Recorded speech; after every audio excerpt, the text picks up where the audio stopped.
get to touch his toes, he'd pick up 6 miles an hour. It's just an interesting marker. I think it's more so around general fitness levels. So now you've got me thinking, if I can get my elbows all the way down to the floor, how fast will I go? You can squat, Matt, on your back, one leg, like no problem. We're gonna test this in Orlando. I'm gonna show you next week. Yeah, he'll be right outside the Titleist booth, and you'll just see me lifting up.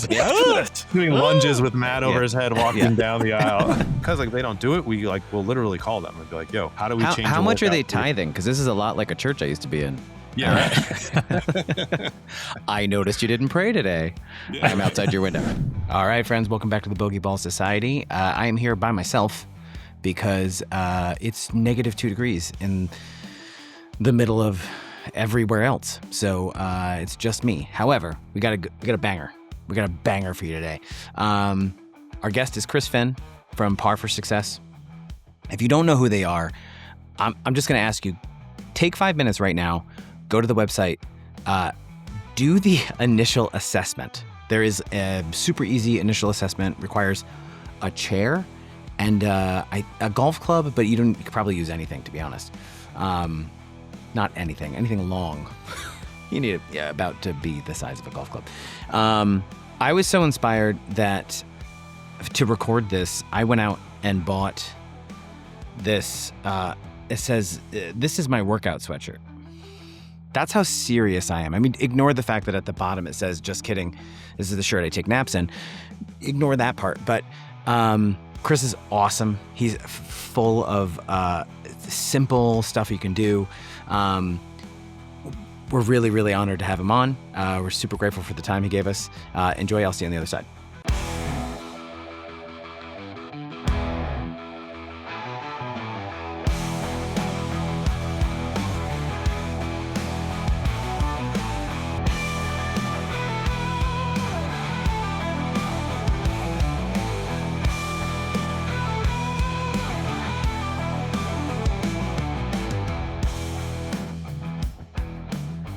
Well, Chris, I mean, given the rarefied air and the names you've mentioned already, we really appreciate you taking the time to join the Bogey Ball Society. Yeah, for sure. Thank you for being here, sir. I love this. This is honestly my favorite stuff to do. I love this. This is my job at this point. I don't get to see a lot of people anymore. Doing this sort of stuff is my is fun. So nice. Carl says you're good people. You're good by my book. So, well, Matt's good people, so he'll take care of the show. Yeah. Hey, Chris, I've been a fan. I've been listening to the podcast. I've been following along. So, I mean, you're a household name in my book. But if first, do you mind doing the standard podcast intro fare of the 30-second "Hi, I'm Chris"? I don't know. No, the fact that somebody knows me still blows my mind. I'm like, oh, that's awesome. Most people have no idea who the hell I am. So that's cool. It's humbling, very humbling to say the least. Yeah, go for it. Tell us about yourself and, and tell us about Par4Success. I'm very interested in the startup of this company because I got to ask you right away. I was on your website and I was, scrolling through the About Us section. And this sentence in particular caught me. Par4Success started in the back of Chris Finn's car with nothing more than a treatment table, bands, and a dream. You got to tell me this story. Yeah. So I was a strength and conditioning coach through college. I played college basketball, did strength and conditioning to pay for my physical therapy degree. And then basically came out as a physical therapist, worked for 2 years in one of the local university hospitals, very quickly realized I was not a good employee and needed to do my own thing as I was written up for insubordination for referring a client to a different university. I'm in Raleigh, so there's a few universities. I'll let people, think about which universities I got in the middle of by accident. But so I just quickly was like, I'm just going to do my own thing. I had gotten the golf bug at this point. So I, like an intelligent human being, had my first child on the way and decided to quit my full-time job, get rid of healthcare. And, absolutely. Let's have a kid. My wife was a teacher. And for those who don't know, North Carolina, I think is like the 49th or 48th, worst pay. They're just terrible at pay. So they're all fighting really. They're all within about $1. Though. Down here in the South, we're all fighting around there. It's brutal. So I basically just said, I'm going to do my own thing. And I literally had a treatment table and some bands in the back of we have, actually, it's kind of cool in our new facility that here we have like a timeline of it. And there's a picture of my old rusted Mazda 3. That's awesome. would like barely fit the table in. Yeah. I'd park at the farthest corners of every fancy country club in the area, hoping nobody would see me walk out of the rusty car. Um, yeah, that's kind of how I started, and then got a break at a local municipal course. A great friend at this point, Carl Kimball at Hillendale here in Durham. He gave me a little shed. It's about a 300 square foot shed that he let me use. So I turned it into a golf performance center. Wow. Painted it myself with about 5 layers of white paint. That's how old the shed was, and it just sucked it Nice. all in. We were there for a year, and then as we grew, I decided we moved into Cary, which is kind of the center of the triangle here in the Raleigh area. Yep. And kind of sublet for a little bit, and then we opened up our first kind of what I would call like legitimate spot. So that this all started in 2013, and then about 2016 is when we moved into we had like a 5,000 square foot spot that we rented, and we were there for 7 years until we built and own our own spot now. We got 11,000 square feet and Sims and a whole PT Oh, wow. practice. And, I'm in my cool studio here, which is fun. And so Yeah. it's honestly, it's surreal every day I walk in and I look at that. Yeah. It's always looking, I'm like, how the heck did this happen? Like, Yeah. so Well, and you mentioned Kyle Berkshire, but you've gone from, the corner parking lot of the local munis to, I mean, you're working with players from all the tours, correct? I mean, yeah. I'm not going to ask you to name drop, but I mean, You your can if you stable of want to. If you clientele, if you wanted to, yeah. but the stable of clientele has certainly grown. I Well, imagine. I think if I'm going to name drop, hopefully Matt, we're going to help Matt out with all his Oh flexibility God, issues. Yeah. I don't know if there's a please. bigger name Yeah. in golf. You Right, got at it. this moment. That's right. Yeah. But no, I think I took a different route than most people. Like when I started in golf fitness, I always joke that, back then I had to sell people like that, like I had to tell them what golf fitness was, and then I would Yeah. have to convince them to work with me. Nowadays, Yeah. people know what golf fitness is, and so now you just got to convince people to work with you. And I think the difference back then is most people who were, quote unquote, big in the industry or that worked with tour pros, they got their breaks by working with pros, and that's how they built their name. Yeah. I was in a municipal course in Durham, North Carolina, with a $99, A-frame that said Yeah. $99 for an evaluation and 3 sessions. I couldn't, I couldn't sell anything. It was like, Yeah. it was wild how hard it was to get people to work with me. So, and really, so that's, my journey here, Par for Success. Really, the data has been the basis of what we've done. Because my biggest frustration was I wasn't working with all the tour guys. I was working with the 50 and 60 and 70-year-old people and they Sure. were like, this is back when like V1 and video was big, and they'd be like, "Hey, Yeah. so my pro put me up against Tiger, and this is what Yeah. And he'd like, I'm swinging like 90 miles an hour. Is that good?" And I'm like, well, I don't know. Based on the data, Tiger swings about 120. So I don't know. I guess you're decent for being an amateur, but there was Yeah. no data around that whatsoever. And Hmm. so really, we're at 15,000 amateurs at this point where we've collected the data, and now we can tell people like specifically for your age, what is good, what is Oh normal. wow. Are you the 70th percentile or the 20th percentile? And Yeah. not just for speed, but I think also like Matt, we could talk about like lack of mobility. Well, how fast do you swing? Well, if you're swinging X miles an hour, well, you need this much mobility in order to have the lowest likelihood of injury. Or if you want to Right. add 5 miles an hour, well, then how much more mobility or strength do you need? None of that was available back then. And so, Yeah.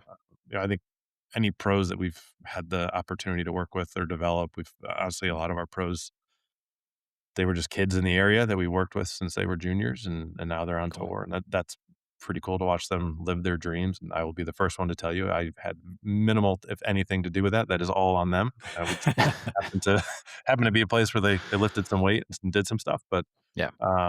the true genesis of getting to work with all those people has been first and foremost wanting to help the average golfer. And if you can get, like, we had a guy last month, he's 78. 78, came to a 2-day event. He's a client we work with remotely. He swung 102 miles an hour. At 78. At 78. Like if you can get a 78-year-old to Whoa. swing over 100 miles an hour pain-free, Yeah. like any pro is easy.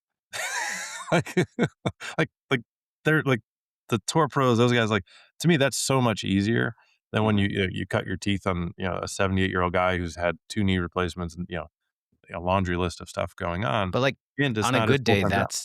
that's me. Like Yeah. that's on a good swinging day. I'm 101, 102. So I was gonna that's say you're and not and he's 78 got though. You're he's got 30 he's got 30 years on me. Like but yeah. that's really encouraging to hear. I honestly from a like I have tried some swing speed stuff. I've tried some I mean I've lost some weight. Like that's obviously good for my health, but it hasn't increased my mobility for sure. And I know that if I don't work on that, it's not going to increase magically. And I think that was sort of part of where I was at was like, oh, if I lose weight, I'll just naturally be more flexible.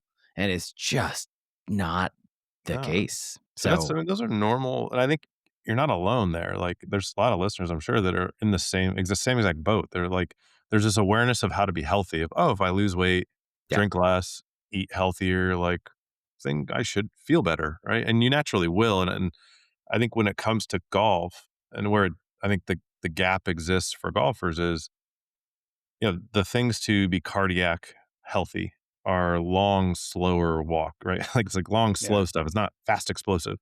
right. The things to lose weight, well, then that means your mass is going down. Well, mass times acceleration is what equals, you know, like Force. Yeah. like Yeah, four, right? So it's like right. speed is where the bigger you are, and we saw it with Bryson, the more mass he had, he would be able to create more force. And force, at some point, if you get too big and the acceleration goes down, then Yeah. it's Right. counterproductive. But Yep. um, You're huge, so but you I think, can't turn. yeah, exactly. That's right. Yeah. So I think there's a lot of golfers kind of have this they kind of know the idea of things that should work, but in terms of how to put them together and in what order can become a little bit ambiguous or kind of challenging sometimes. And that's kind of the goal of Yeah. everything we do is we just try to, I say if my third grader can't understand what we do, then we need to make it simpler. Like Mm. that's our goal, is to take complex stuff and just make it super simple so that anybody can use it and get better. Great. I'm at a third grade reading level. I just got there, so that's So am I. excellent to hear. Yeah. So you can do it. Excellent. I function at a Yeah. third grade reading level. So Well, Chris, let me ask you then, and part of the reason we reached out to you and wanted to have this episode when we are, I'm curious, have you seen a spike in prospective clientele post January 1st? Do you see a Yeah. resolution spike? it's so funny. I was literally just having this conversation last week on the golf course. And the guys were like, "Oh, your business must be booming now." And I like in January, a lot of golfers right now are dormant. Sure. They're like, "It's Yeah. cold, sucks." Like the golf, there's no PGA Tour golf to watch, right? Like we're just getting off of, a lot of guys honestly are, Yeah. they're very busy in business and whatnot. So you're the kickoff of the year. And I always joke that the last 2 months of December and the first 2 months of January are like a ghost town. Mm. And then all of a sudden, this week you get the Sony, and then Yeah. all of a Yeah. sudden, you'll get those couple warmer days. Really, February is when we start to see the big bump of golfers starting to think again about golf. Okay. Okay. So January, we don't typically have golfers are a little different in that typical fitness, there's the massive January, like best month of the year is January, worst month of the year is February for most fitness places Yep. Yeah. because everyone stops coming. Yeah. For us, Yeah. it's really, I think December and January, a lot of golfers kind of take a little bit of a break. They'll just kind of try to maintain and recover from the year. And then really February on is where we see a lot of guys and girls kind of start to really ramp it up. Is the majority of what you're working on is that are you local? I know you're in the Raleigh area, but or in the triangle, but is that where you see the majority of your stuff, or are you starting to see an equal like, oh no, it's more online or it's Yeah, we're massively more online. oh So, rad. Okay, cool. yeah, so we I mean, we're 80+% of the people that we work with are never step foot in our facility. Wow. So, Okay. yeah, so we've got coaches all over the country. We've got clients, I think, on 5 continents at this point. So, like, That's we've got well great. over That's 1,000 so golfers cool. that we work with, like, that never have set foot in the facility. And we just started last year, which has been cool, where we've started a kind of 2-day events where a lot of like 10 to 20 of them at a time will fly in for 2 days, and they'll get to like That's cool. do stuff here. We'll do the Mm. force plates. We have, Bobby Peterson, who's a good friend of mine who coaches all the world long drive guys. He'll come up and do driver optimizations for Oh everybody. wow. Like So it's pretty cool. And he'll bring like one of the world long drive guys, like Sean Johnson, the past reigning long drive champion, was here. Wow. Colton Casto, like, so it's funny. Then they'll go hit next to. We'll let them compete in some of the stuff, and so you'll Oh, have that's great. Russ at 78 hitting next to Sean Johnson, and Russ is getting just as excited at 102 as Sean is at hitting like 160 or whatever it is. So Oh, that's it's a pretty insane. cool environment to see that. That's great. Yeah. Yeah. No, I was just going to comment. So I do pretty good about sticking with a workout program. And for the past 2 weeks, I've been waiting in line for the squat rack, assuming I could find a parking spot to get in Oh, the yeah. Oh, gym. wow. Yeah. But I'm curious in your model, and obviously with the concentration on golf, do you see a nutrition problem? Like when someone gets going, do you find that folks are pretty good about sticking with it in your industry and with working with you?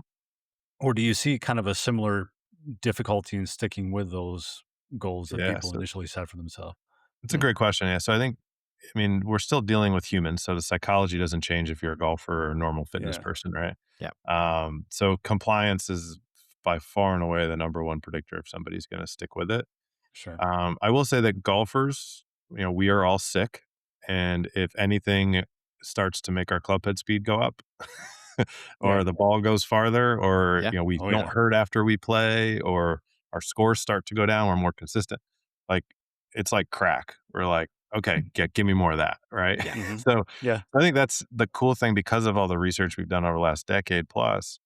We know exactly like I know you get Matt was talking about doing the assessment and looking at mobility. Like we have it really like dialed into like, hey, we're going to look at the things that 7 to 8 things that move 80% of the needle, Yeah. right? And we're Mhm. going to make sure we get a mass. Like in the first 10 weeks, the average person that we work with gains 10 yards. Like so, you get that That from quick? That quick? yeah. Wow. In the first year, we Wow. see that doubles to we see 20 yards in the first year. So I think the key has been like when you're able to tie it to that thing that golfers care about. And a lot of golfers, honestly, yes, no golfer, I've yet to meet a golfer who's like, I don't want to hit it farther. And if I do, I'm going to be Right. really Yeah. pissed off at you. Right. But I would say the majority, particularly if over 50 golfers, really it's more of a longevity play, right? And they're like, Mhm. it's speed in the context of I don't want to have to move up a tee Yeah. or Yeah. I can't get over a couple of these forced carries that I used to get over, and so the game's not fun anymore. Yeah. There's obviously a lot of pain or discomfort and those sorts of things as well, but longevity is a massive reason why people will keep up with it. So I think when we look at cyclicality, I guess that's the word Sure. of golf, for us, we'll see like really there's a big influx now through probably May, and then you get to the summer, and we'll see a number of, unfortunately, a number of golfers have a false belief that, okay, season's here, I'm going to play a lot. So thanks, I got my gains. I'll see you in the fall. Yeah. And I so, yeah, that actually I think that makes a ton of sense. Hey, yeah, I did it. Now I'm going to go take it and play, and then and I'll I'll be eventually back in come the back fall. or whatever. Yeah. Right. So what we've seen is the golfers who are able to keep up at least like 90 minutes a week during the season actually will continue to gain, at the worst case, maintain. And then Wow. when they get back in the fall, they'll continue to gain. So what we see is if somebody continues year round, not necessarily like, literally if they can do 90 minutes a week all year, that person on average will gain 20 yards in the year one. If Wow. person B goes and they do the 90 minutes until the summer and then they stop doing it and then they try to come back in the fall, they will maybe be like, if person A gained 20, they probably will gain 10 to 15 in the first half of the year. And then they'll come back kind of where they were and they'll end the year like 5% better than they were. So there's a Wow. massive drop off if you like just stop cold. I think Yeah. that's one of the hardest psychological things that we fight with people is like, hey, like you don't have to do a lot. Just do like something like once or twice a week just to maintain. Yeah. And if you can just maintain like the springboard that you have going into the next off season is huge. So it's a little different, cycle of in and out that we see with golfers. Well, So do you give them like yeah. a periodized training plan then? Like I'm in Ohio in January. I'm deadlifting like crazy, but I don't You plan to can do you that can in go August when I hypertrophy can't. and be sore all day. It doesn't matter. Exactly right. Yeah. I don't need no Yeah. stinking mobility. Yeah, yeah, yeah. What I would say, like, just from a general, like, thinking about year round for everybody, like, mobility around the rotary centers is a constant. You have to Sure. maintain that no matter what. If you're lifting heavy and frequent, it's going to help your squatting or whatever you're doing there as well. In terms of like lifting, what we see, interesting study we looked at, like traditional training or periodization that you mentioned. So like where Mhm. somebody would go and say for the month of January, they would do, I don't know, 4 sets of 15, right? Like big hypertrophy. And then Yep. they would drop to maybe now they go, 4 sets of 8. And then, for another 4 weeks. And then they would drop to, I don't know, 3x5s and then maybe 3x3s, right? So they'd drop their volume while increasing the intensity up, which is kind of your traditional model. So what we saw when we looked at that compared to what's called triphasic training, which is say for the month of January, you focus on 5 to 7 second eccentric phase of a movement. So think of a squat. You're standing up tall, you lower for 5 to 7 seconds and then stand up. So you lower Mhm. super slow and then you stand up. So you're working on your ability to, basically you're training and strengthening the eccentric side of the force equation or of the Yeah. movement. And obviously there's lots of research. That's one of the best ways to gain a lot of strength. And doing that in January in Ohio is great because your CO swing speed drop a little bit because you're training slow. But really what you're doing is you're just building your engine bigger so that, the next phase is an isometric phase where you'd go down normal, so squat normal down, then you sit at the bottom for 5 to 7 seconds and then try to explode up. So trying to maintain and kind of keep everything, all the energy you just stored on the way down, can you Yeah. then explode it up? And then the last 4 weeks of the cycle, if you did, 3 4 week cycles, would be the conversion to power or concentric phase where you'd come down normal, you wouldn't pause, you would just kind of hit the bottom, and then you'd really focus on exploding up as fast as you Yeah. possibly can, right? How So Yeah. interesting.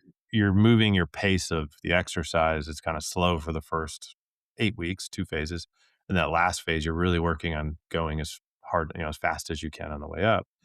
And it's interesting because when you look at you can contrast those two. We look at which one improves club head speed the most. We did this over 2 years. It was interesting. We saw that kids performed, I think, 37% better than the average game. So we had like an average club head speed data that we'd seen annually over a couple of years. And the kids who did the traditional method, so like who were still developing, going through puberty, they outperformed the average by 37%. Wow. Adults who did traditional underperformed the adult average by 10%. Oh, When you wow. flipped them and we looked at, all Yeah. right, well, what did the adults get with triphasic? What the kids get with triphasic? The kids underperformed the the, the average, and the adults overperformed by like something crazy, like like it was like stupid how much better they did. Well, So it's interesting. It's like if your body's wow. developing muscle, going traditional was a much better way. Yeah. If you're an adult right now, like thinking through triphasic training as a golfer is going to have a massive improvement on club head speed for you, comparatively. Amazing. Okay. So not have no regular workout schedule. Yep.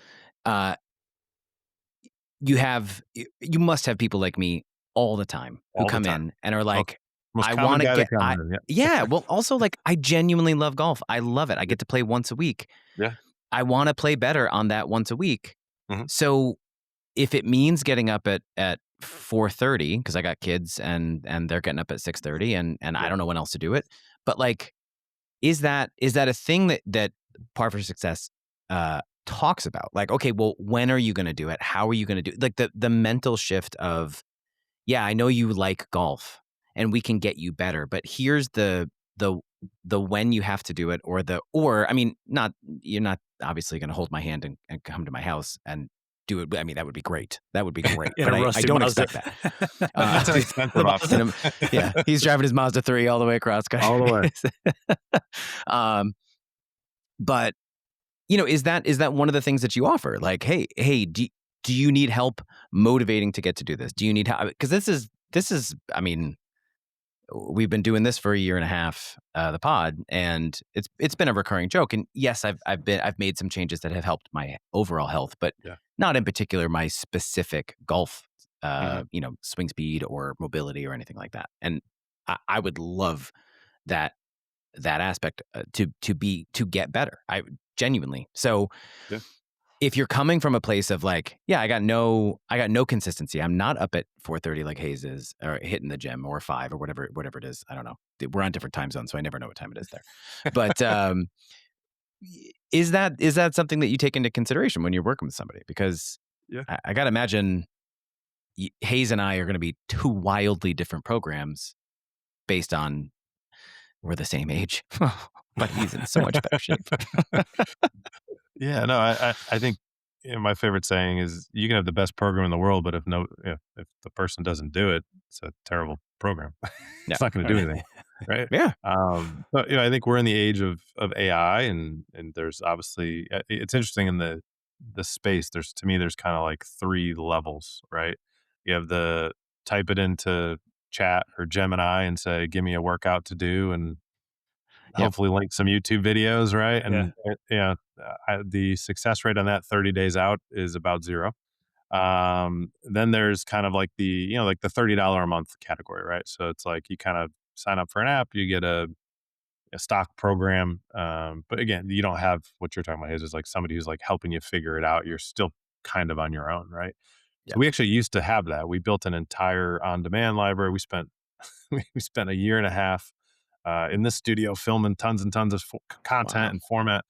And basically, what we found after a year of doing it was that the same thing. The compliance rate after about 30 days just tanks. Life Hmm. happens, right? Yeah. Like Yeah. I'm Yeah. tired today at 4:30.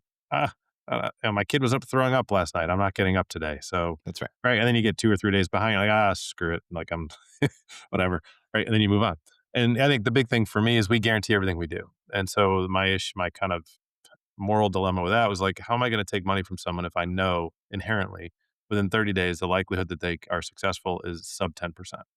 Wow. So Yeah. we actually cancel. We don't do that. We don't even offer that as an option anymore.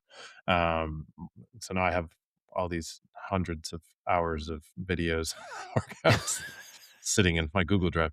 But not bitter at all though.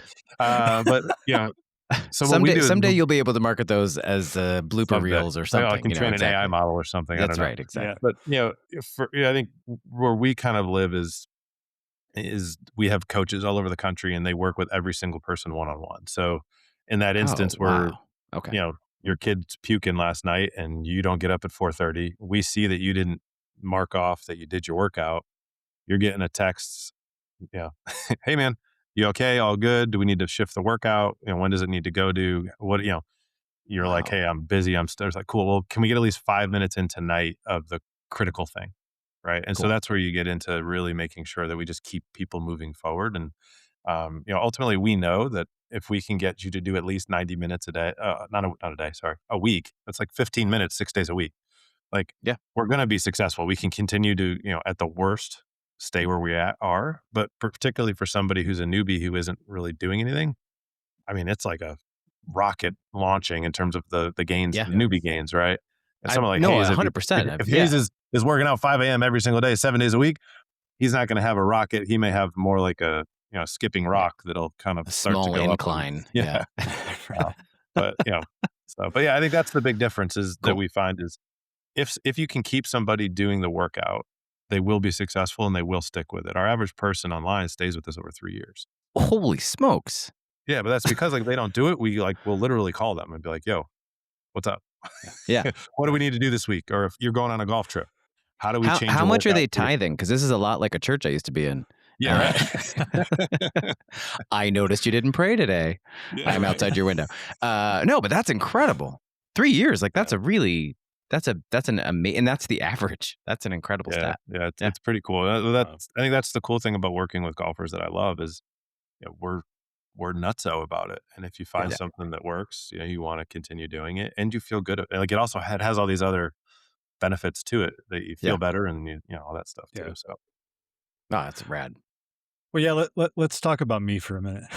yeah, Absolutely. Well, I am curious. I mean, I don't have any trouble sticking with a workout program. It's kind of been part of my life for decades, right? But I'm 47 years old. I want to hit the ball farther like every other golfer you've ever met.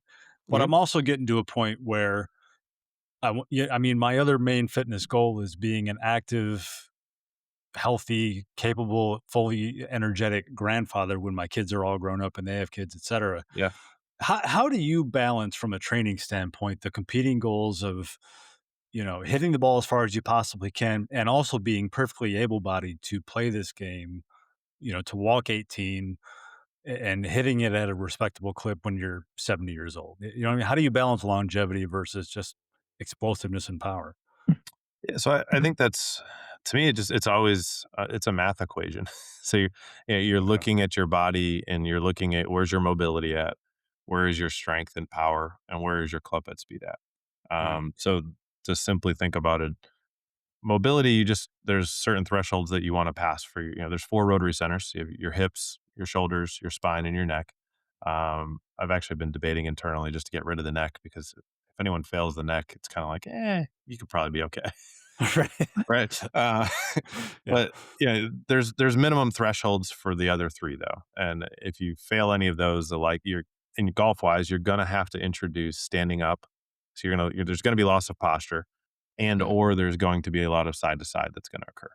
Mhm. Right. So those are generally not good for performance.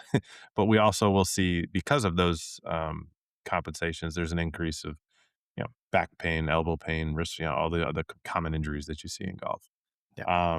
But I think when you have somebody who's more experienced or has a much higher kind of workout age, like what you do, Hayes, what we look at then is like, all right, next layer would be, what are your base levels of strength and hinging, squatting, pushing, pulling, Mhm. right? And there's this, so for instance, for squatting, we see that has a much higher not much higher, but it has a higher correlation than hinging to club head speed. Okay. Mm. And we know that there's this threshold that you get to squatting, where going above and beyond is generally going to have a diminished return, right? So Got it. if you weigh 200 pounds and you can squat I should have picked an easier number. Let's say like 320. Like there's, basically once you're kind of like 1.6 ish times body weight, Mhm. like you're good enough, right? Like Sure. Oh, could you get stronger? Sure. But the next thing we then look at is, once you have your strength ratios, is then, all right, well, then how explosive are you? Right. And that's where we truly look at power tests. So that's where we'll look at the two that have the direct, statistically speaking, causational relationship to club head speed are a seated chest pass with a med ball, so upper body push power, and then a vertical leap. So for instance, if we use the squat as the example, let's say you are 1.6 times body weight squatting. So you're a beast, right? You've got the squat suits and you can squat mat on your back, one leg, like no problem. we're gonna test this in Orlando. I'm going to show you next week. Yeah. Yeah. Right. He Well, will be then right outside the Titleist booth, and you'll just see me lifting you're up. just At the, Let's do this. doing lunges with Matt over Yeah. his head, Yeah. walking down the aisle. uh, so then what we want to look at is, okay, you're strong. Well, what's your acceleration kind of like, right? So Mhm. we want to look at your elastic utilization. So there's something called an elastic utilization ratio. So we'll have you do like a vertical leap. So we'll have you standing, have you dip down and jump up as high as you can. We'll see how high that is. And then we'll also have you start in kind of like the bottom of a squat, kind of holding it there, and then just go straight from there. So there's no dip. You're just starting from Sure. almost like out of a chair oh, kind of deal, interesting. right? Yeah. So, and interestingly, a lot of people in, mid 40s to 50 plus will jump higher when they don't get to dip down. So they'll just, like a static jump, they will get higher than if they can Wow. dip down and go up. So they actually have an inverted elastic utilization ratio, meaning they produce all of their power just off of their strength. So like if that's Mm. you, Ah. then we're going to have to do a lot of elastic work. Like we have a very high level collegiate player right now who, since the time he was 17, 16, um, his like he tests like a 60-year-old man. And that, like, he's so Wow. strong, all his power comes from his strength. He just genetically sucks at elastic. Right, right. So, like, if you think of Wow. like a Justin Thomas, very elastic, not a big guy, can create a lot of speed. Yeah. An Akshay Bhatia, right? Yeah. Comparatively to like a Brooks or an Ernie. or Sure. like a big, like, or a John Rahm, or I guess Rahm is kind of elastic. He's got that short backswing, but think of somebody who's like much bigger and Mhm. creates their power because they're big. A John Daly would be an example Yeah. there. So I think that's where you start to look at how do you create your power, and that's going to obviously then you start to look at your training where it's not necessarily doing more, it's just being smarter with it, right? Yeah. Like if that's your case, maybe we cut your squats to once a week just to maintain, but we're compounding that like a French contrast where we're doing some, explosive vertical work from the lower body to get you elastic. Um, so that's where you start getting into the real nitty gritty. You're a guy that we have a lot of fun with in terms of getting into the science of it. Somebody like Matt, who's really kind of like just starting out, Yeah. it's really kind of give him the basics and he's going to see big gains right away. Cool. Well, you're kind of Chris. You're speaking my language because I mean, I don't want to sound obnoxious, but I've done the math. I'm doing just fine on the strength scale, Yep. but I'm not nearly as fast as I feel I should be. Like I'm cruising around 107, 108. And actually, one of your recent podcasts really kind of got me thinking. You were talking about in some cases, it's not so much how much power you have; it's just you're applying it at the wrong time. Oh yeah. The amount of Oh, power is the last thing we look at. Like I don't care what your peak vertical is. What Huh. I okay. care about is when you apply it first. So do you find yourself is that a golf fitness question though, or is that just a swing instructor question? Like at some point, like do you kind of cross the line into becoming a swing coach versus Yeah. a fitness coach? You know what I mean? Yeah, so I think there's a gray area where great swing coaches and great fitness people live, and Hmm. I call it the transfer training zone. So I think if there's like the fitness, there's mobility, there's strength, there's power, and then there's transfer training, right? Yeah. And then there's technique. So like you will never find me or hear me talking about, oh, we got to shallow your plane out or get steeper Right. or like, Yeah. no, I'm not going there. What Yeah. I will talk about is from an efficiency standpoint, the ground forces, ground reaction forces, and force plates are like the big buzzword, right? Mhm. Um, what you will find is like I will talk about the kinetic sequence because that is very much Yeah. in my realm of the only reason that we did a study on med balls. The only reason I'm ever going to have somebody do med balls based on our studies is to improve their kinetic sequencing. Using Mhm. them to just train for speed actually underperforms versus doing lower body vertical training or push power. So like Wow. people who are pounding balls rotationally, hopefully not this winter to try to get faster. Like you're wasting time. Yeah. Yeah. I'm not talking to anyone on this podcast. Um, That's Damn great. it. yeah, but like those using med balls or cables or bands and doing rotational kind of like chops, like those can be great for getting a feel of of kinetic uses of Mm. the Yeah. ground, of pushing horizontally and then toe heel and then vertically. And then there's kinematics, right? But kinematics occur, which is like, so that would be the traditional on the video when everyone says, oh, your hips move first. Or like, watch TV. Look at Rory clear his hips so soon and look how much separation. That's all kinematics. Okay. That doesn't happen unless he has good kinetics. So kinetics cause Huh. the kinematics. And if you have good mobility and strength to support it all, then you look like a guy on tour. Got it. There is a lot of overlap in that. A golf coach, for example, may say, "Hey, I need so and so to shallow out his." I can actually use a good example. At a pro who wanted his coach needed him to hit 4 degrees up with his driver, and no matter what he did, this kid could not get more than 0 degrees. Like he could not hit up on the golf hole, no matter what Oh, he did wow. with the driver. And so we looked at him. His hip rotation on his lead hip was like 10 degrees. So his ability to rotate into his lead hip was 10. So naturally, what that's going to drive is he's not going to clear his hips. The more you clear your hips, that will tend to shallow your Mhm. path out, and your angle of attack on a driver will then eventually be up more so as opposed to, but he's going to end up kind of coming more steep on it, like kind of like an iron, if that makes sense. Yeah. Right. Mhm. He's not going to push as early horizontally towards the target. His vertical drive up is going to be a little late, all of which slows club head speed down as well. So literally all I did with him is his pros here, and we release his hips, we get him to full range of motion. We don't do any swing coaching. We just say, hey man, go ahead, let's see what happens. Immediately 3 degrees up and 3 miles an hour faster.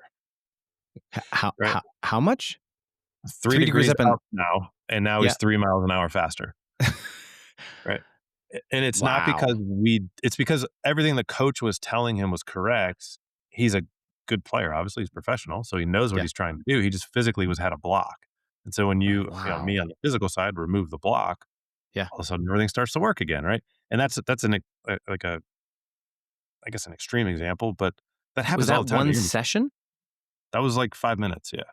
That's fantastic. Wow. Unreal. Yeah, but like that happens to Um, amateurs all the time. We make the game yeah. so much harder for ourselves because we're fighting our bodies and we have no freaking idea. Well, Hmm. yeah. I mean, I can't tell you the number of videos I've taken of myself down the line and front facing and I don't know what I'm looking at. I Yeah, mean, it looks. I can see some things that are problematic, yeah. You're but like, why don't I have forward shaft lean as yeah, much as as if the as curve if of I'm impact? right. Well, Right. But that's also, because I'm watching you failed your hip test, so you have no hip internal that rotation, so you can't get exactly. your weight to your lead side, so you're And not also, I'm driving watching up. YouTube videos of, and it's a different thing that Yeah, I should be looking for every time. And now I'm looking for a feel that I don't know what that even feels like, but I'm gonna feel it and I'm gonna see it on video. And I'm gonna know, like dark. it's overwhelming. It's a dark Um, spiral. it really it really can be. And then ultimately, I just end up going nowhere and staying at 99 to 100 miles an hour, and just saying like, oh well, I guess this is just where I live Yeah, forever and then the until average I US get yeah, and then 65, and then it's going to go down. It's just going to keep going down. So, yeah, and the average USGA um, handicap hasn't really moved as a result.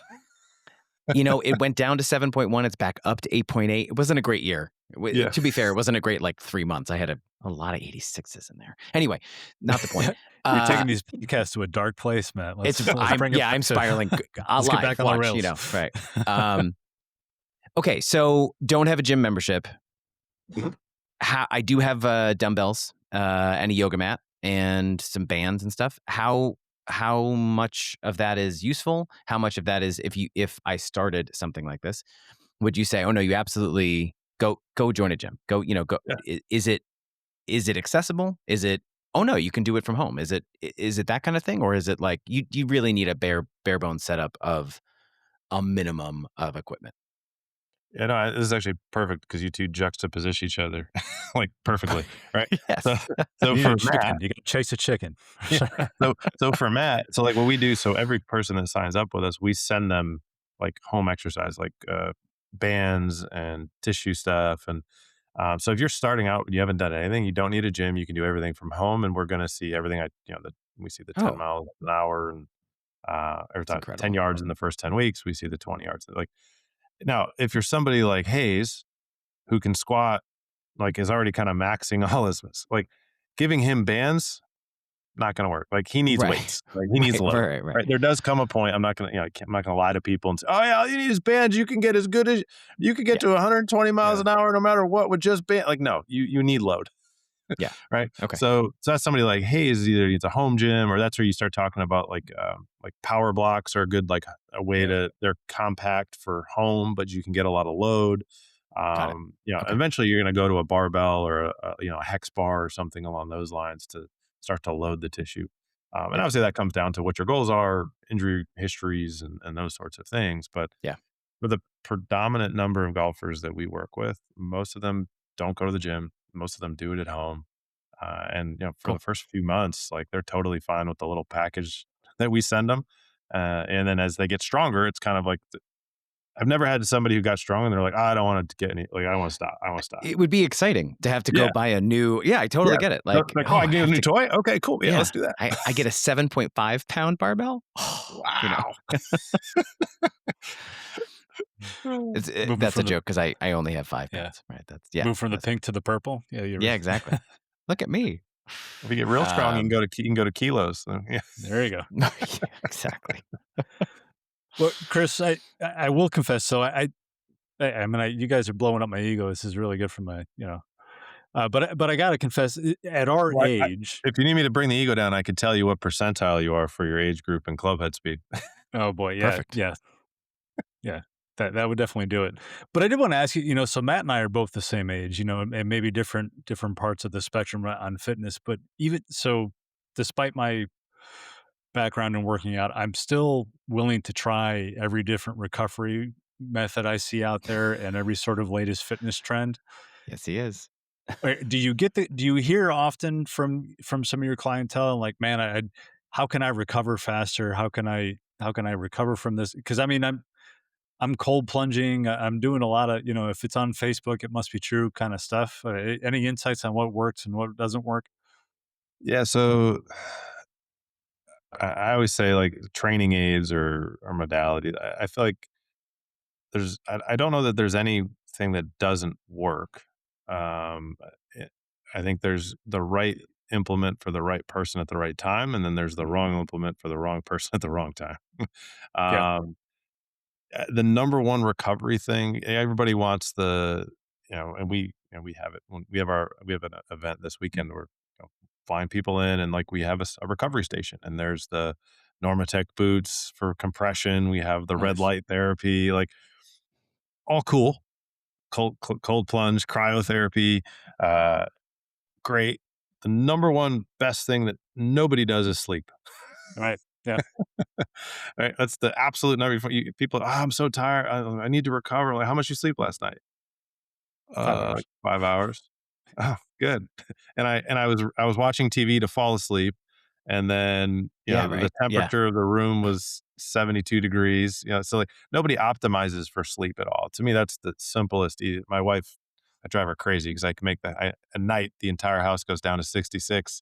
She's like, Yeah. the kids are, They're every room has freezing. Yeah. blackout curtains. Right. She's Yeah. like, the kids are going to be freezing. I'm like, yeah, but they're going to be rested. Yeah. So that would be the number one thing. I think, obviously a lot of people have like Aura rings or Whoop, like the Whoop and all those things. Yeah. I think it's important for people to understand, like those are like HRV is a lagging metric, and you need consistent metrics and data for like 3+ months before it actually can like tell you anything.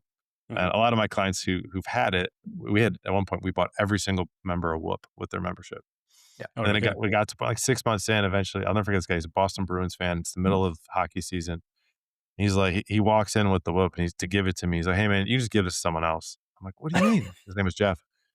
He's like, it just tells me the same two damn things. Don't drink and don't stay up late to watch the Bruins. I'm 65 years old. I work my whole life I'm staying up late, drinking beer and watching the Bruins. That's great. That's great. That's a great so, point. I think you have to make it match your lifestyle, but sleep is definitely the number one thing. I think the next, then there's kind of the next tier of things. I think it depends on what your goal is. Like for nervous system recovery, certainly you can go like cold plunge, those sorts of things. You can go like a dry needling or deep Yeah. tissue massage or compression, like those sorts of things for kind of tissue level healing. Um, it just depends on what you're looking for, and obviously Right. everybody's going to respond differently to everything. I think it's truly Sure. find what works best for you. But ultimately, from a recovery, I'd say the two lowest hanging pieces of fruit that people don't do. Number one is sleep. Number two would be just low level 20-minute cardio. Like just, Huh. spin on a bike or go for a walk at a level where you can still talk and converse. Like one of the best things you can do after, like if you travel for work, get to the hotel, just go hop on an Airdyne or a bike and just pedal for 20 minutes. Just low level cardio just kind of helps you to reset and kind of Yeah. recover that way too. So, That's cool. like Yeah. those are the two simplest. And obviously, nutrition's a whole nother animal, but Yeah. Always. yeah, Right. Yeah. all the easy stuff is hard control wise. So people want I just want to put on boots and get the red light therapy. Right. That's Right. I've actually, it's funny because my wife and I, we got a Peloton right. So as it happened, we had a baby right before lockdown started in 2020, and we bought a Peloton kind of right at the same time. We'd been thinking about it, and it seemed the obvious, like how Yeah. else are we going to get exercise? We don't Yeah. can't breathe through masks, Yeah, and exactly. but I did it every day. Every morning I would wake up. I had nothing else to do. I'd get on the bike. And I mean, I loved it. And it's in our garage and I do it every once in a while. But it's one of those things where I never felt like I was, I used to run very briefly in my 20s and I hated it every day. I hated it. I hated it, hated it, hated it. And the bike I never hated because it never hurt. It Yeah. was hard. It was sweaty and all of that stuff. But it's a good reminder because it's one of those things where I really genuinely enjoyed it. I've just gotten out of the habit of it. And especially as like a recovery, that's a nice thought of like, yeah, it doesn't have to be, the goal doesn't have to be an hour of, climbing a mountain. It can Yeah. be a 20-minute bike ride that Yeah. brings you back down to reality. Yeah. So I think a lot of people don't associate working out or moving as recovery.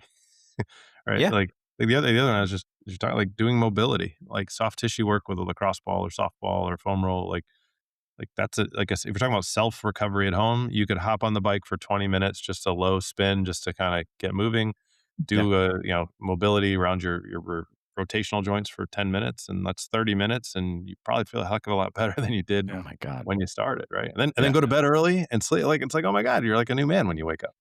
Yeah. Yeah, I got no problem going to bed early. I got two kids that wake up in the Crack of very dawn. early morning. I'm like, is it 8 o'clock yet? Can I go to bed yet? Same in my Yeah. house. So Well, Chris, we've referenced it several times over, but tell folks we talked about Matt's performance on your on your mobility assessments. I mean, tell folks about that performance. and Yeah, how they exactly. Yeah. can Elite. how can There were Performance. quotes around every syllable of that word, Yeah. Hayes. That was impressive. Yeah. Yeah. So I thought you'd yeah, enjoy so that. we have How'd folks get to that? yeah, so we've got so basically what I would say for everyone, like in the off season, like the best place to start is to assess so you're not guessing what you need to do. So, Yeah. so anyone they go to par4success.com, we made a URL/podcast. So they Oh, just sweet. go there. That will, for listening to the show, you guys can go there, par4success.com/podcast. And basically what's there are the same rotary tests that we do with all of our tour pros, like literally everyone that comes in. So Matt, you obviously went through Yep. neck rotation, shoulder external rotation, which is like if you're throwing a ball, like rotating your arm back, Yep. hip internal rotation, which is the opposite. Everyone thinks of like hip mobility as like crossing your ankle on your knee, like a pigeon Right. Yeah. stretch or like how It's you the sit. opposite one, You actually right? Yeah. don't need that move at all for golf. You need the opposite. You got to rotate into your trail hip and into your lead hip through impact. I was not. Uh, I was extra bad at that one. That was Yeah, very eye opening. you actually, it makes you feel any better. 93% of guys over the age of 40 fail that. So you're in Yeah. you're in good company. It was like your ankle can touch the club. I was like, no, it can't. No, No, it it cannot. absolutely cannot. Unless if the club falls, it may touch. Um, but yeah, so like those are the big four rotary ones. Then there's a toe touch and a bend and bending backwards. Those are much more so looking at kind of what's called flexion and extension patterns, which like Okay. like Hayes, you're deadlifting, like your flexion pattern is really, really important for back health and just overall movement Mhm. health. Mm. People sit in chairs a lot and their hips are flexed up in sitting position. The ability to extend backwards is a lot of times going to be limited, and that will Oh, people interesting. don't think about it, but the ability that you have to extend is actually directly related to your ability to rotate in your thoracic spine. Just the way that the spine anatomically connects, the better you extend, the more you're going to be able to rotate. So, Interesting. and actually, a cool stat we found: if two golfers, let's say you guys are physically exactly the same, but Hayes can touch his toes and Matt you can't, the average is going to be a 6 mile an hour difference in club head speed, which is pretty interesting. So Whoa. Really interesting. yeah, so it's not a causational where like if Hayes could Huh. immediately get to touch his toes, he'd pick up 6 miles an hour. Right. Right. It's just an interesting marker. I think it's more so around general fitness levels. So now you've got me thinking, if I can get my elbows all the way down to the floor, how fast will I go? Yeah, remember the diminishing returns discussion we had? My joke since I was 20 was that I can touch my knees, Yeah, Yeah. and that's it. Like that's you're the reason. You're the guy that Matt. Why we created in our data sets, we say can you touch pass or fail touching your toes? It says Yeah. fail, and then it brings up for the coach how many inches from his toes is he. That way we can track progress when you go from 18 inches That's to right. 15 inches.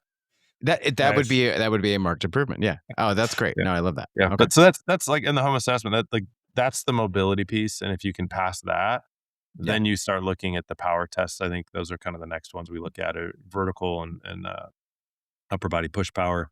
The cool thing is you can see what percentile you are compared to people your age Mhm. in all of those tests, as well as and internally we look at and say, like when we do a call with somebody, we'd say like, all right, so let's say, Hayes, you're at 107, 47, like, you're 80th percentile club head speed. All right, you want to get to 115? Well, I don't care about comparing you to other 47-year-olds. I now compare about the physical requirements to get you to 115. Mhm. And that's a Oh, lot of okay. people don't think about that. Like, Yeah. there's one thing to compare to your peers. There's another thing if you have a specific speed goal. Like the physical requirements to go 115 are the same if you're 47 17, or 77. It's Yep. still 150 miles an hour. And so Right. like, how are you going to get there? Right. And so I think that's the cool thing of when you More start breathing. pre-workout. Yeah. More pre-workout. Longer driver. Right. Yep. Exactly. Solve that problem. Well, Chris, one thing I forgot to ask you though is you mentioned you've got Par4Success has trainers all over the country. How do we find your guys in our area, in our neck of the woods? How does that work? Yeah. So the number one way to do it is honestly start with the assessment.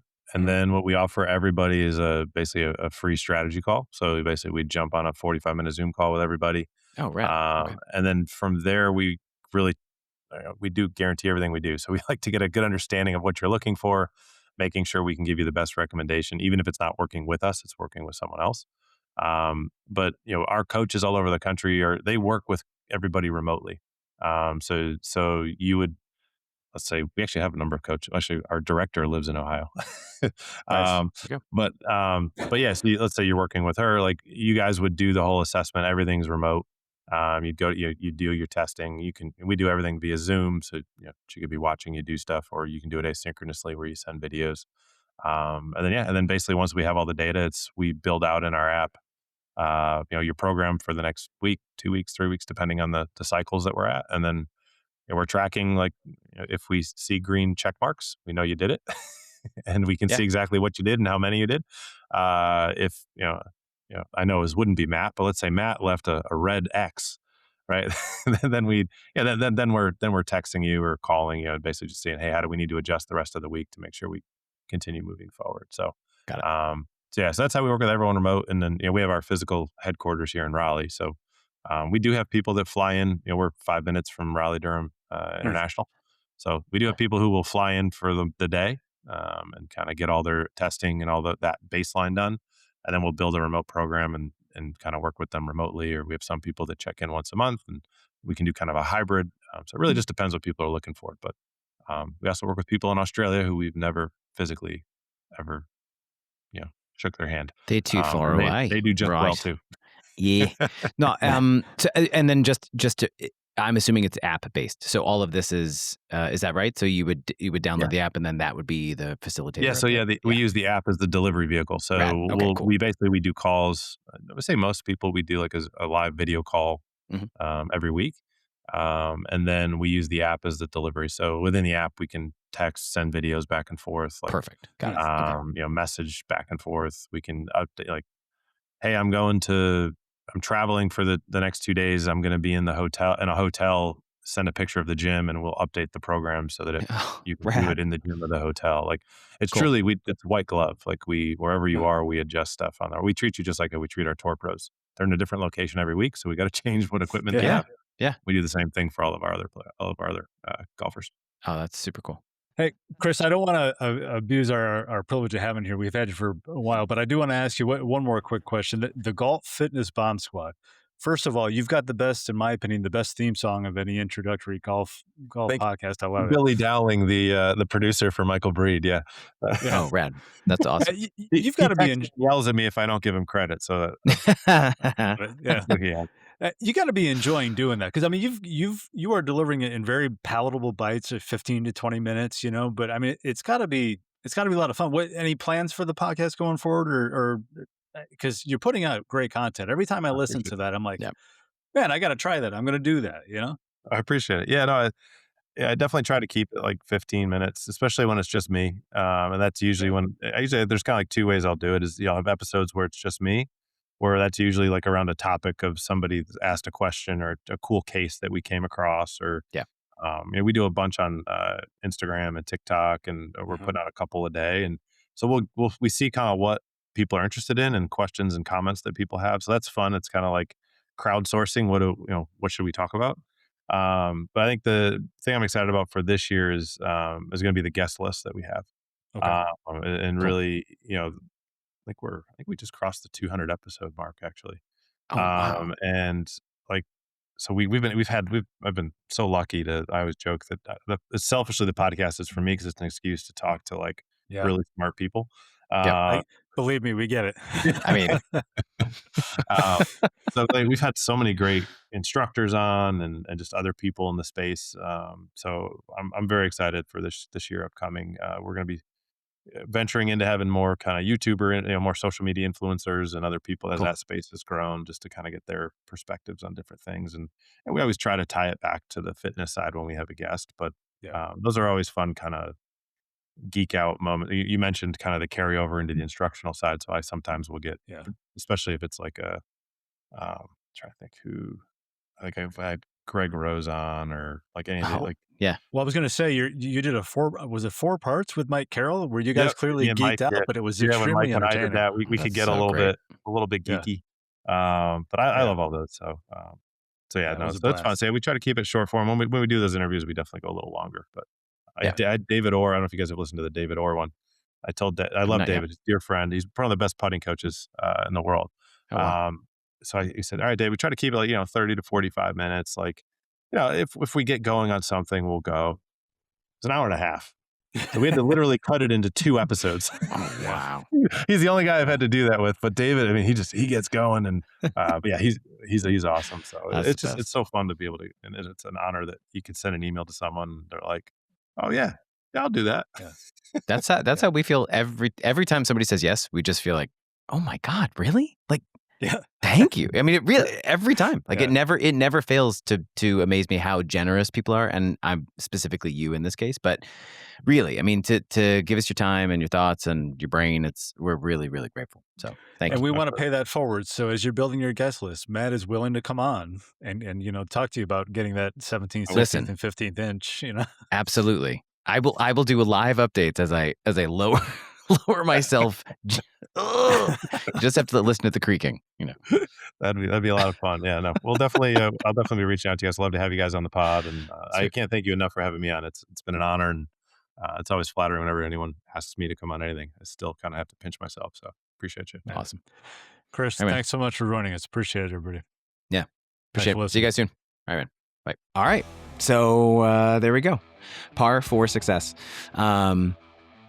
Seriously, if I could just shoot par just once, I don't even need to break it. Just putting it out there. I know that's not necessarily what he's selling, but he is. I mean, I got to say the idea that people that start his program the gains that they're seeing over the course of 6 weeks, 6 months, a year is really enticing. Anyway, super grateful to have him on. Hayes and I really, really enjoyed our time with him. So, Chris, thank you again so much. You can find him at par4success.com.